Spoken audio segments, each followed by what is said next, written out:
Welcome to the Happy, Healthy Life Podcast with your hosts, Rob and Randy, who reveal the truth, the lies, and confusion about health so that you are no longer the victim to mainstream medical dogma and you are the hero to your own happy, healthy story.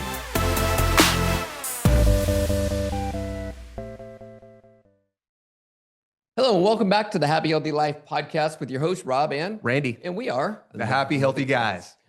Today is going to be a great episode. The title of today's episode is The Truth About Ozempic, the Science of Crave Control. We're going to be also talking about the damage being caused because of these GLP-1 semaglutide medications. And just to start off, we've got some questions. What if we told you that there is a way to be able to get all the benefits of these drugs like Ozempic without ever picking up a needle and without the nasty side effects that no one's talking about? Yeah, today we're going to pull back the curtain on GLP-1 drugs, revealing the truth about how they actually work and showing you how to harness your body's own fat-burning, craving-crushing hormones naturally. That's right, it can be done. And remember, right now, there's literally a GLP-1 consciousness, and all the focus is on this one molecule, this one hormone response. It's a little more complex and nuanced than that. It is so much more complex. In fact, do you remember it was probably about a year, maybe more than that, where there was an entire 60 Minutes episode. I do. That was They interviewed that doctor from Harvard. They interviewed the doctor from Harvard, and it was hosted by Oprah Winfrey. Wow. And so, yeah, it was an hour long where they were talking about this, and it couldn't have pissed me off even more. Well, they literally announced to the world that this is a genetic condition. Yep. Remember, the drug company and the medical cartel needs victims to thrive. They can't function, succeed, be profitable, and continue to brainwash us without victim mindset. So if you think that obesity is now a disease caused by genetics, you are now a victim. And victims, number one, don't heal, and victims are very easy to control, and the drug industry knows this. Yeah, so let's talk about the mechanism of how your body is working on a cellular and a hormonal level when it comes to weight loss. Weight loss, once again, and you've heard us say this over and over and over, weight loss isn't about decreasing calories, moving more. It's not about your genetics. It's not about your age. There are real cellular mechanisms happening in your body, both hormonally, neurologically speaking as well. So in order to understand how your body should be losing weight, like we always say, you gotta start asking better questions. You gotta start asking, the question is, how do I heal my metabolism? Yeah. And if you're gonna heal your metabolism, we gotta talk about the hormone cast of characters.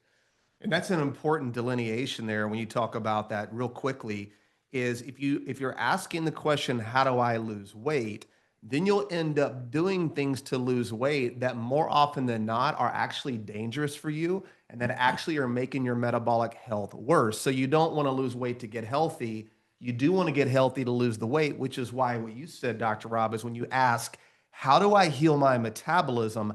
That one question right there will take you down a completely different road and actually get you real solutions. Yeah, because you start listening to people talking about weight loss, and one thing that they don't ever talk about is they'll mention metabolic health. Yep. They'll mention metabolism, but they do not give you any solutions on how to heal that. So at the end of today's episode, we're going to be giving you some strategies to be able to heal your body's metabolism, as we always do. So you want to listen to the very end. But first, you have to understand how this whole entire thing is working. So let's start talking about this hormonal cast of characters.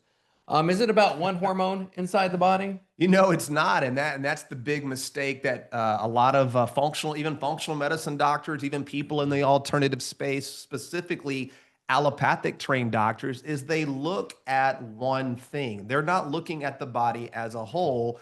It's this really broken down parts and pieces, really materialistic in regards to everything is just these physical parts. It's mechanistic, it's reductionist. It is a Newtonian philosophy devoid of all things outside of drugs, parts, surgery, and medications. It isn't one thing, Dr. Rob. It is everything. It is everything. So let's talk about these hormones. All right. And I would say not one of these hormones is probably more important than the other. They all work synergistically together. And that's what you have to really understand is they all work together and you cannot affect one without affecting all of them. That's why they call it a hormone cascade. Okay. Let's talk about one of these hormones being insulin.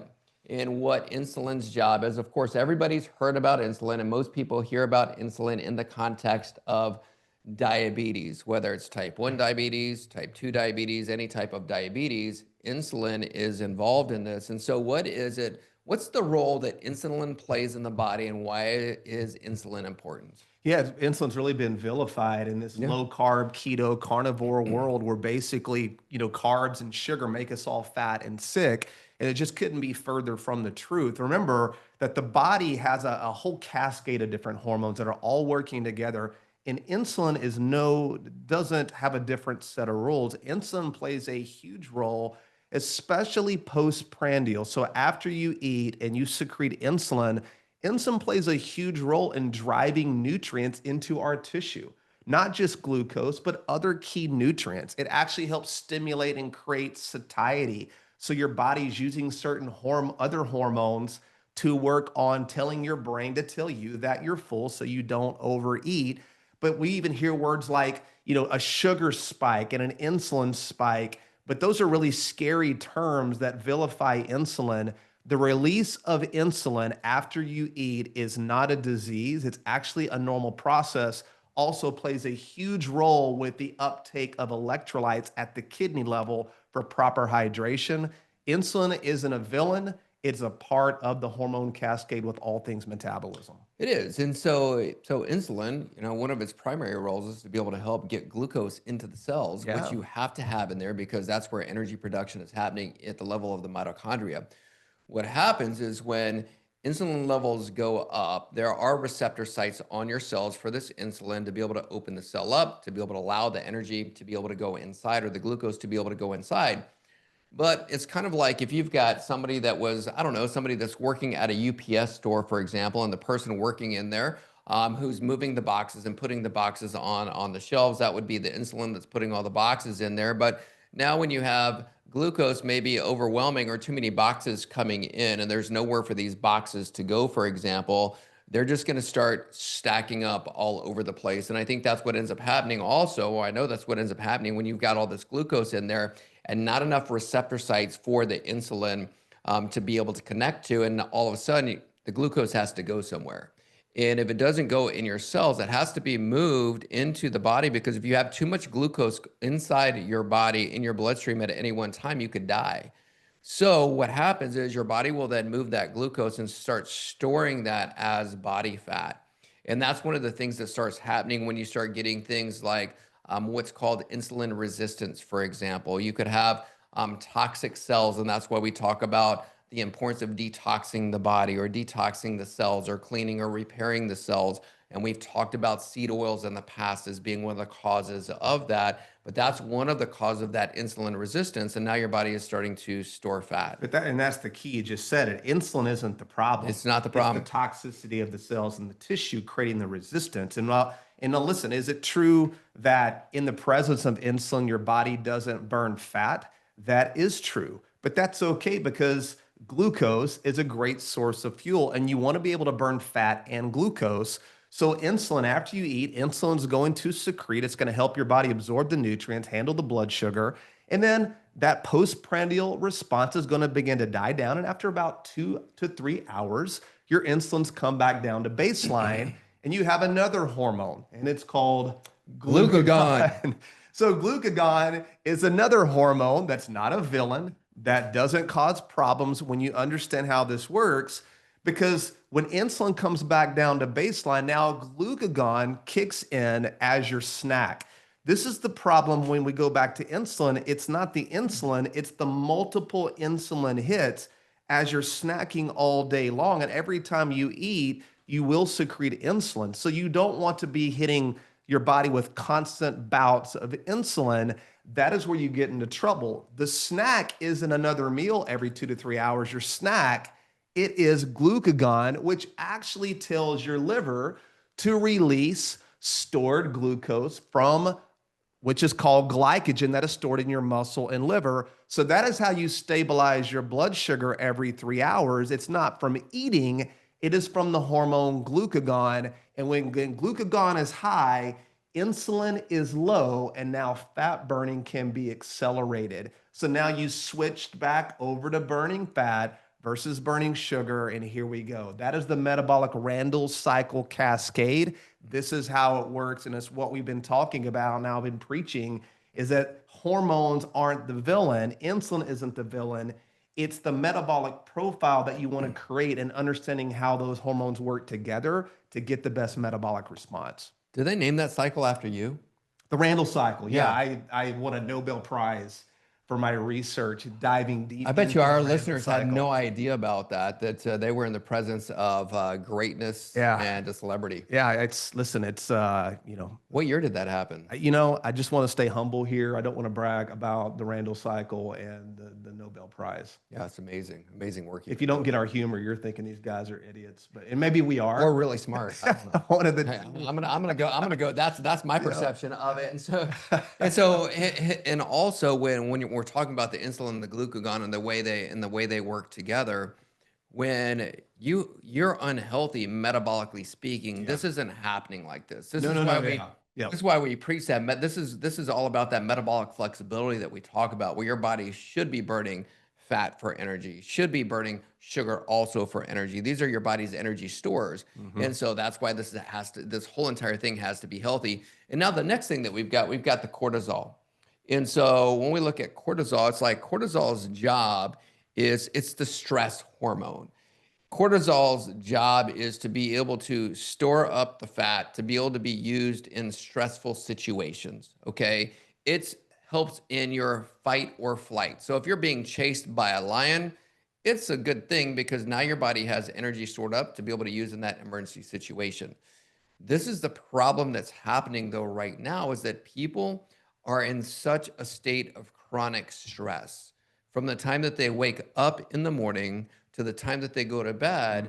Because they're in this chronic stress, what you're doing is you're teaching your body to be storing fat for fuel to be able to be used in an emergency that just doesn't ever happen because you're always in this state. It has now become your norm. And that's why stress is so bad. And that's why we talk about all the things to be able to reduce this stress and to be able to do these things naturally. Yeah, and this is why normally when your metabolic hormones are dialed in and you're reconnected with nature, which is why we say get up in the morning, get sun in your eyes, get sun on your skin, but naturally in the mornings, cortisol is higher. And that's not a bad thing. It's actually a good thing because think about it. You just came off a big fast from the dinner the night before to the time that you slept to when you wake up the next day. And there's a phenomenon called the dawn phenomenon early in the morning where cortisol is high. And cortisol, like you said, it's going to liberate fatty acids for energy because there isn't any food in your body. So you've got this stored energy as glycogen. You've got stored body fat, and cortisol can help liberate that by activating certain key hormones, which are these stress hormones. So adrenaline is a key stress hormone that is higher in the morning to help liberate these fatty acids, to liberate the stored glucose, to give your body the energy, the blood sugar. So if you think about it, back in the day as hunters and gatherers, what was probably the first thing you were going to get up and do? You're going to get up and move. Go hunt. You're going to go walk. You're going to go hunt. You're going to go forage. You were going to get your body moving early because that's what you do. And you needed to have the energy to do that. And cortisol plays a huge role. This is why we say don't wake up and as soon as you get up, start eating. Let your hormones take great care of you. Take advantage of that window. And then one of the most beautiful things in the morning to break that cortisol is to have easily digestible carbohydrates, because when you eat fruit and honey and fruit juice and easily digestible carbs, you can now secrete insulin, lower your cortisol. So you're going to replenish your glycogen stores by eating these really easily digestible carbs. And you're also going to help reduce your cortisol burden on your body. You want it to be there. You just don't want to stay in it all day long. And this is why a lot of people who've become addicted to fasting and don't eat until, have these really short feeding windows for months and months and months will actually continue to raise cortisol and cause a problem. So cortisol really is a rescue hormone, and it's not a bad hormone. Insulin's not bad. Glucagon's not bad. Cortisol's not bad.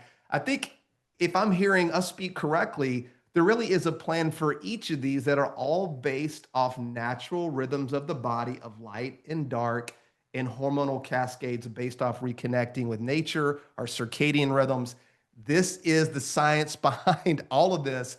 And it isn't very complicated when you just think about your body's always doing the right thing if you understand the basics of metabolic health. Yeah, there's a natural rhythm and an ebb and flow with all of Yes. this. And I think what's happening right now with the cortisol levels being up, it's kind of like, when you were in school and you had the fire drill and you had to go outside, but this is the fire drill for people that just doesn't ever end.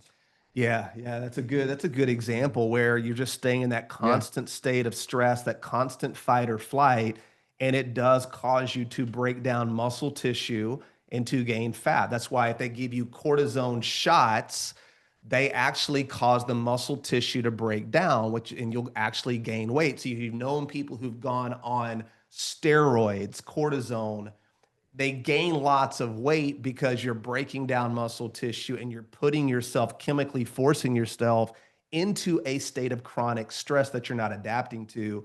Clearly, there's a role here with cortisol, but it can be a healthy part of your metabolic profile. And that really is our message: is metabolic health is the foundation for everything. A lot of people jump straight to the sex hormones, right? The biggest thing now is to go to your doctor or go to your functional medicine doctor and run a battery of tests and end up on pellets and, natural hormones or estrogen or testosterone. That is so short-sighted and myopic, and looking at the body as broken versus looking at the body as a whole and really looking at it as like, wait a second, how do we create energetic homeostasis? And that's really the foundation of all things metabolic health. Hey guys, thank you so much for listening to the Happy Healthy Life podcast.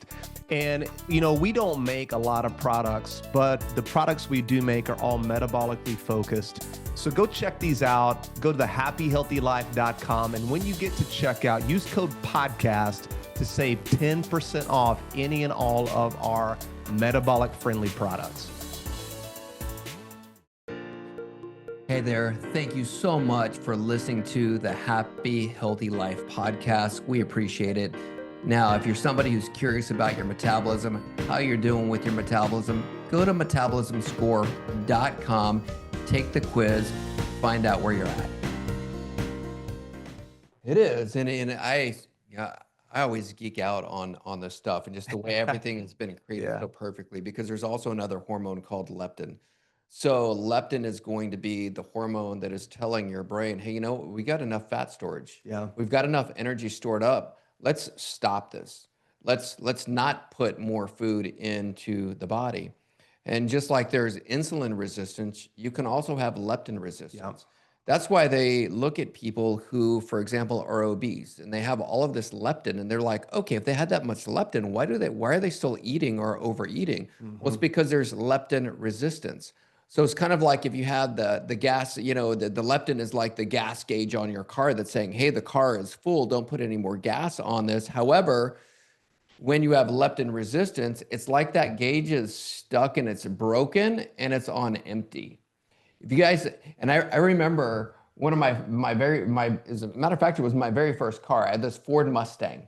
And I love the car, but one of the issues with the Ford Mustang is that the gas gauge was broken.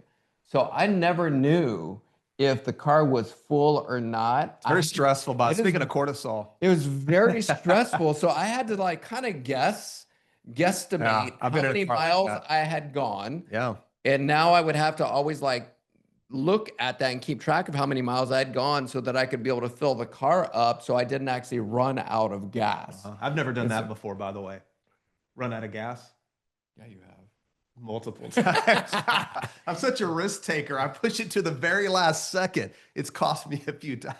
Yeah, Anyway. cortisol up. Yeah. Right. So that's then what leptin is. And so when that's not working the way it's supposed to, and when you do have that insulin resistance, and I think one of the things that we'll need to talk about, it may not be on this episode, but there are some neurologic things that are going on inside the brain Yeah. while all this is going on with your hormones also, that we need to address. But there's also other hormones going on as well, not just the cortisol, the glucagon, the insulin. We also have another one. What's the? Well, of course, it's not adiponectin, it's GLP-1. I Yeah, mean, yeah.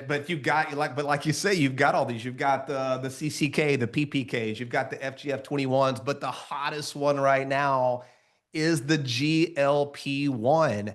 This is what they're promoting, and it's just flawed right out of the gate, because how in the world could you focus on one individual hormone, hyperactivate the presence of that hormone synthetically in your body, and think that somehow that's going to create a great response in somebody, not only short term, but long term? And of course, like all drugs, they want everybody on these drugs for the rest of your entire life. Yeah, so defined a GLP-1, which stands for glucagon-like peptide, Yeah, okay? we've heard that word, glucagon, right? Yep, exactly. So glucagon-like, and the body produces this okay, by definition, it's a naturally occurring peptide produced in the cells of the gut. Naturally occurring. So if it should be occurring naturally, when you then synthetically add it into the body, and it is no longer natural, the way our body was created, by definition, it is absolutely going to have a negative effect and a negative impact in your body somewhere else. And so when it's naturally occurring, it works with this whole hormone cascade that we just been talking about, to be able to help you to reduce your hunger, to slow down the digestion, because you don't need more food in there. So imagine this, like you eat, and this food then becomes what's called an embolus, right? This ball, Emboli. this embolus. And as it's going through your intestinal tract, it's now signaling the cells of your gut and your intestine to produce this GLP-1 to tell your brain, hey, we've got food. I've got food coming through here. Let's decrease the hunger. Let's increase the satiety, making you feel more full. And now it starts telling your brain and signaling glucagon and all the other things that we've been talking about now. It's supposed to happen. No, that's what it does. It's a slowing down of the gastrointestinal tract to give your small intestine time to absorb the nutrients. Yes. But it's not supposed to be slowed down for days on end.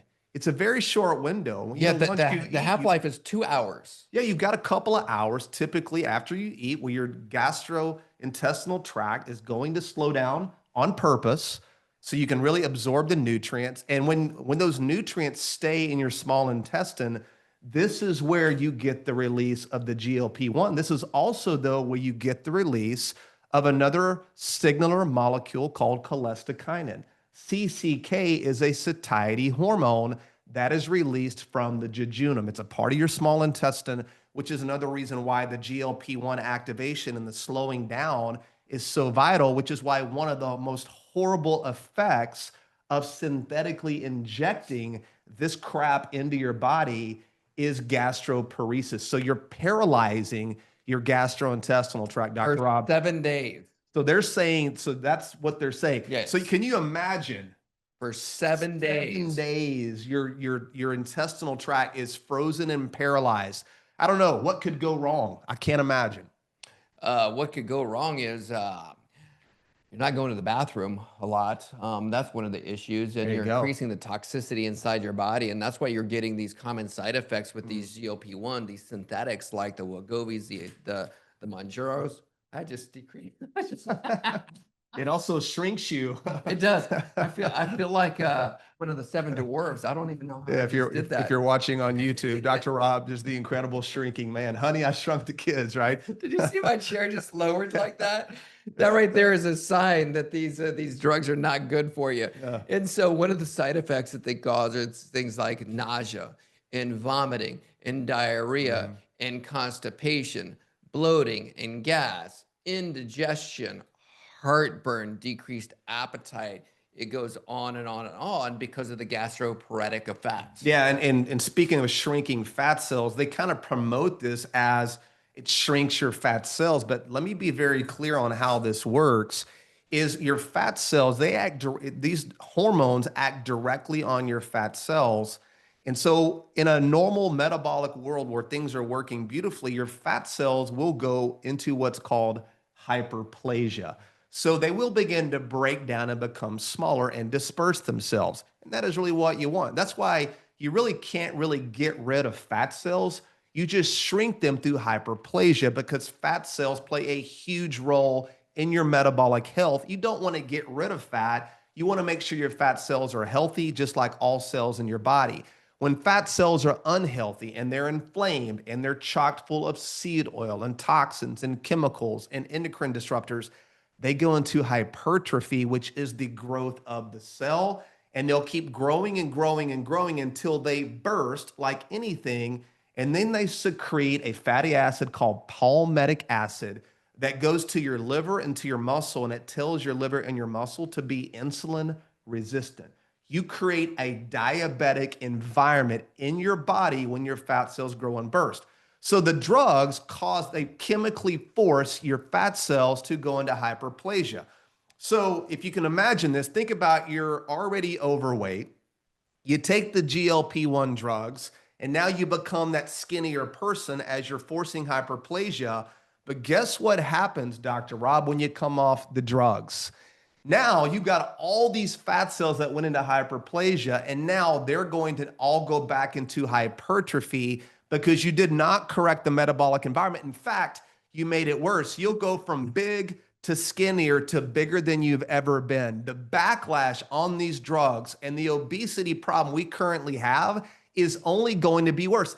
And they know this. You create the disease way before you create the drug. Let me repeat that. You create a disease and they already know what they're going to create, and then they create the drug for the disease. So when they look at the projections on these drugs, they're looking at $100 billion over the next 5 to 7 years. They don't make drugs, and they're telling you right there, they don't make drugs to fix the problem. That tells you right there, they already know the problem's going to get worse, which is why you would make money on a drug like this. So let me give you guys the pharmaceutical math equation on how all drugs are launched. Number one, all right, they calculate. First off, remember, they have to create the disease. You name the disease. You see all the drug commercials. There's a new disease being announced every day. They call it obesity now, a genetic disease. But they calculate how many drugs are going to be sold. So they have projections. So the drug sales juxtapositioned up against the cost to produce the drugs, minus the research cost, minus the marketing cost, which is more than the research cost, minus the distribution cost, and check this out, minus the projected fines, lawsuits, and settlements. Because we already know there are going to be people that are going to die, be injured, and killed, and they've already prepared for the collateral damage. So that goes into the equation. So you think about when you launch a drug, you created a disease, you make a drug, you go through your formula, and you release this drug onto the public. This is going to be a nightmare, Dr. Rob, when all the backlash happens, and we're already starting to see it now with even more effects. Heck, the latest damage from these drugs, it is causing tooth decay. People are losing their teeth, and it's rotting out their jawbone. This is a huge issue, guys. If you've heard of Ozempic face, this is exactly what we're talking about, ripping precious collagen out of your connective tissue, out of your face, out of your jaw, out of your teeth. This is going to be devastating, man. And there's such a simpler, healthier way. You don't have to be victim to these nasty drugs. Yeah, if you want to see what this Ozempic face looks like, Google Sharon Osbourne, Ozzy Osbourne's wife. Ozzy Osbourne, God rest his soul, who just passed away recently. But his wife was outspoken about that even a couple of years ago about what was happening with her because of the Ozempic. Was and she if a you look at these spokesperson for the drug? she wasn't a spokesperson, but because of all the side effects, she started now talking against it because of what happened with her. No. And so you can go look at this, but check this out. Okay, so what they're saying is that with an Ozempic, for example, that people who are taking this medication will lose up to 16% of their body weight in 12 months. Yeah, Okay. exactly. That's a big Okay. So, difference. so check this Yeah. out. What makes up body weight? So if you have somebody who's 200 pounds and they lost 16%, they would lose 32 pounds, okay, over the course of 12 months. And by the way, what is our average weight loss for somebody in only 5 weeks? Well, a female's getting 22 pounds on average, and a male is getting 30 or more. So we're Okay. literally reversing obesity in 5 weeks. So Yeah. better results than 12 months of chemical torture. And okay, and check this out. So this is the kicker right here. What they're showing based on the studies is not only are they're losing weight, but the muscle loss because of shutting down the way all these hormones are working and shutting the system down for all this time, the muscle loss is up to 40% of the weight loss is coming from lean muscle mass. So not only are you lowering the muscle mass, you're lowering the metabolic rate because now that muscle isn't there to be able to help burn the fat. And so check this out. So that would mean that of the 32 pounds that were lost, 13 of those 32 pounds were coming from this muscle loss. Wow. And if you're curious about this, just start Googling Ozempic face. And the reason it's most pronounced in the face is because of the skeletal muscle that you do have in your face, a structural muscle that's supposed to be there. You don't want to lose structural muscle. No, you look It's old there quick. for a reason. We're not talking about, the bad fat on the inside of your body. We're talking about little structural muscle that you've got that you need. So that right there is a side effect. And there's also a whole slew of Side effect, right? It's always comical to me it's how just effects. right. It's There's not no a cause and side effect. There's only cause and effect. If you take these drugs and put these chemicals in your body, these are some of the effects. And this is only what they've even identified. The average drug has 10 different effects on the body. And most people think the average American is on 5 different prescription medications, filling 19 prescriptions a year. We're not taking any, so somebody's getting our average. But you stick a drug, and remember, drugs are never tested in combination with other drugs in your unique body. So one drug has 10 different effects that they know of. Guess how many 2 drugs have on the body? how many? You would think it's 20, but it doesn't work that way. It's compound interest. 1 + 1 = 3. It's 100. 3 drugs in your body in combination, that's 1,000 effects. 4 drugs is 10,000. 5 is 100,000. 6 drugs or more in your body is 1 million effects on your body. This is why you cannot poison yourself into health.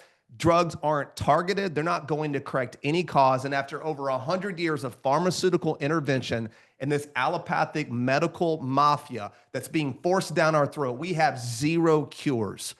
0 cures right now, Dr. Rob, after all this money, all this research, all of these lies they've been telling. How could this drug, this GLP-1 drug, be any different than the crap they've been selling us now for over 100 years? Yeah, so obviously this isn't the best approach, okay? And obviously we had to, for today's episode, we had to set a foundation so that you guys can understand how the hormones are working and how they all have to work together, okay? That's obviously that one thing is that's not the solution that's being touted right now as being the solution. So let's start talking about some solutions. And to talk about the solution, let's introduce something else, not just the GLP-1. Let's introduce the FGF21 and talk about the way that works with the GLP-1. And let's talk about some natural solutions and what it is that we've been working on to be able to help with this issue. Yeah, I mean, this is a lot to unpack here. We may this is run gonna out be of this. time pretty quick. Yeah, this is here. gonna. Yeah, so I'd say for the next 10 minutes, let's talk about some things that we've been working on. Maybe we get into the FGF21 on the next episode. But over the next 10 minutes, let's talk about some practical things and ways that people can be able to overcome this metabolic issue by helping their body with its natural production of these different hormones, specifically this GLP-1. Yeah, no question. And it's no secret. I mean, cat's out of the bag. We've been working on a natural GLP-1 metabolic hormone tincture now for probably 18 months. Right, that works synergistically with the way your body is working, what it is that we're already helping people do metabolic. You got it. It's not one thing. It's a lot of things. In fact, that became very clear with us most recently as our travels took us into the mountains of Saiulo in Sardinia, in one of the original blue zones, where you've got people living well over 100 years in really great metabolic health. And you started looking around, there were so many indigenous plants and herbs and berries. Plants really, plants are medicine. That's really what they are. They're very medicinal in nature. A lot of times, we say food is medicine. That couldn't be further from the truth. Plants are medicine. That's why in any culture where people really are thriving, they're not consuming a bunch of plants as the main source of nutrient density and bioavailable real food nutrition. Plants are medicinal and have a huge role. I mean, all pharmaceuticals originally start off as some type of plant. Plants have defense chemicals. They have different, polyphenols and different types of compounds and saponins and different things in them that can have a very powerful role in the body. And I think you and I would both agree, we're fascinated with that. Some of even the barberry extract from the barberries that were there in Sardinia, from even the helichrysum that was growing naturally there.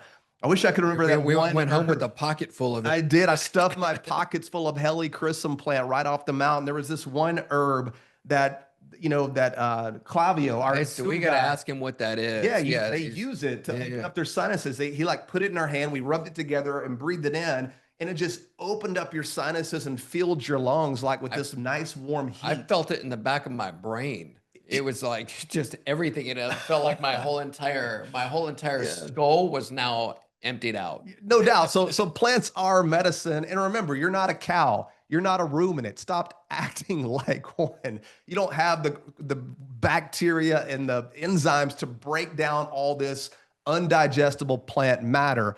All that to be said is, we started looking at a lot of these plants, and the places that we've been exposed to some really powerful stories around healing that can take place. But the healing doesn't come from the plant. The healing comes from your body and having strong metabolic health, and then knowing how to stress the body in a hormetic way to create certain metabolic outcomes. And so we're really excited to launch our Crave Control. We call it C2.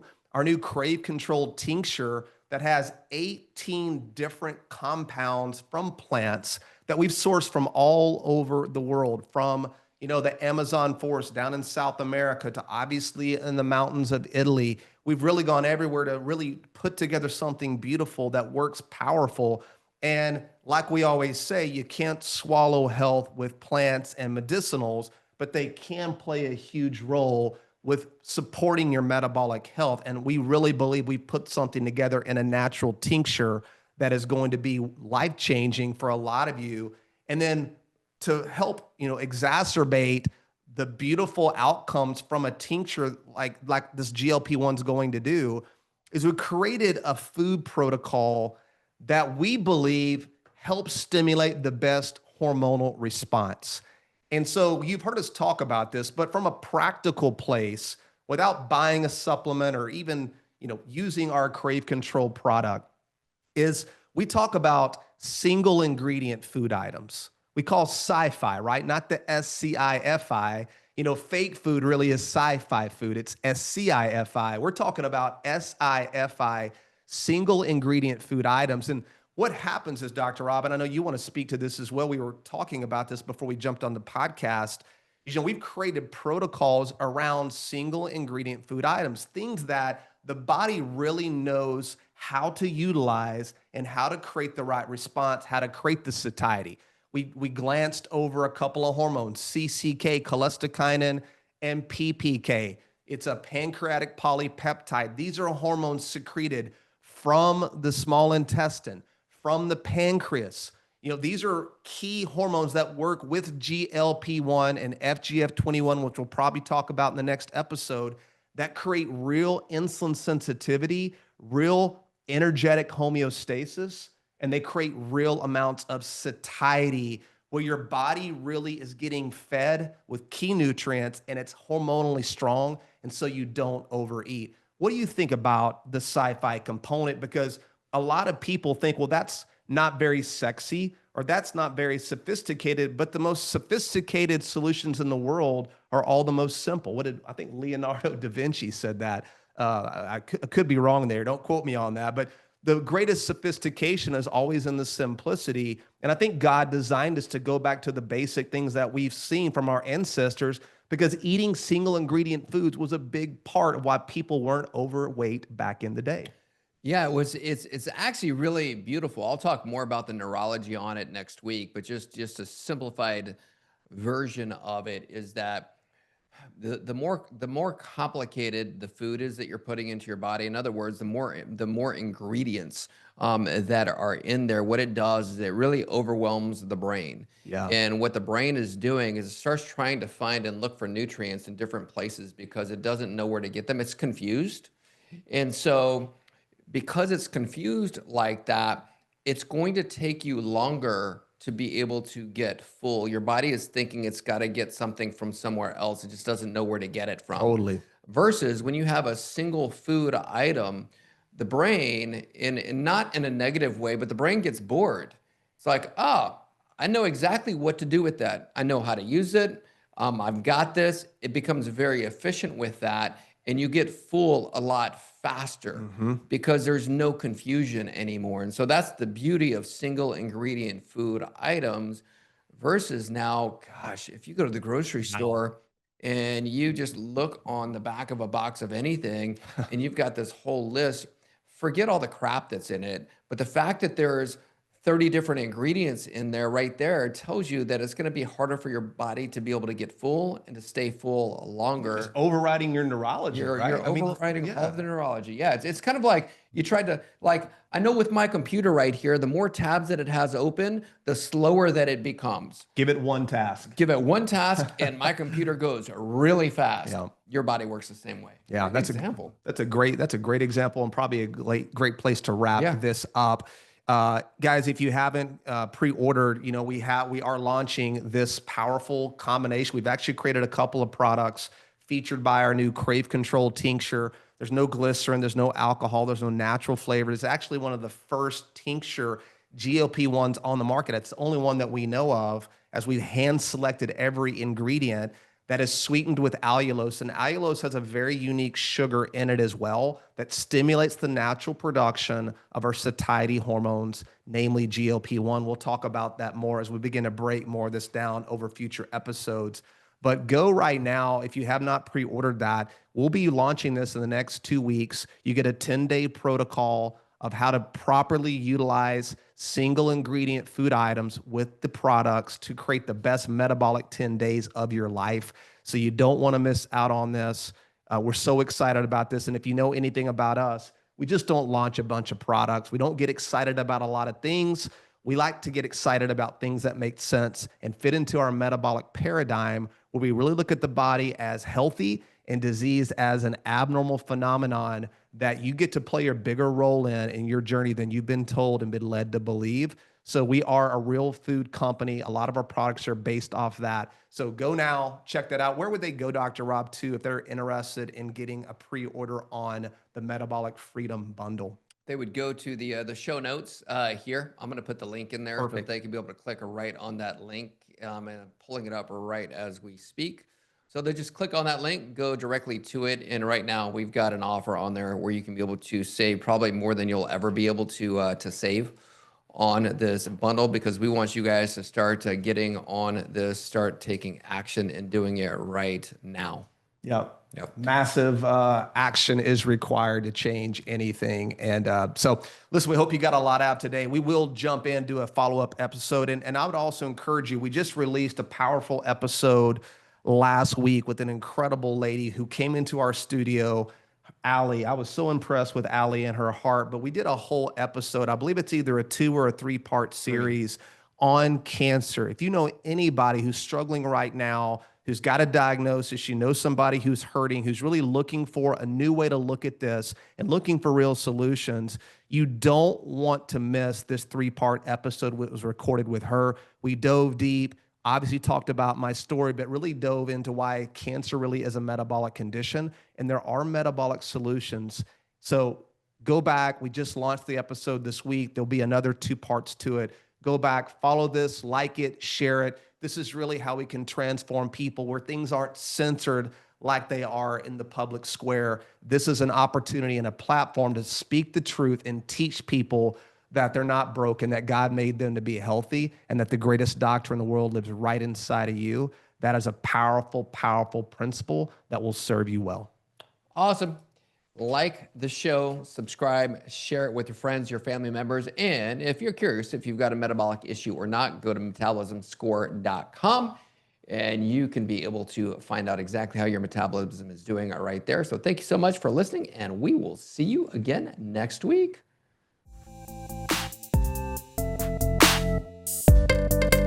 Thanks for listening to the Happy Healthy Life podcast. If you enjoy the show, make sure to follow them on Instagram at the H2 Life or on YouTube and Facebook at the Happy Healthy Guys. Don't forget to like, subscribe, follow, and review the show wherever you listen to podcasts.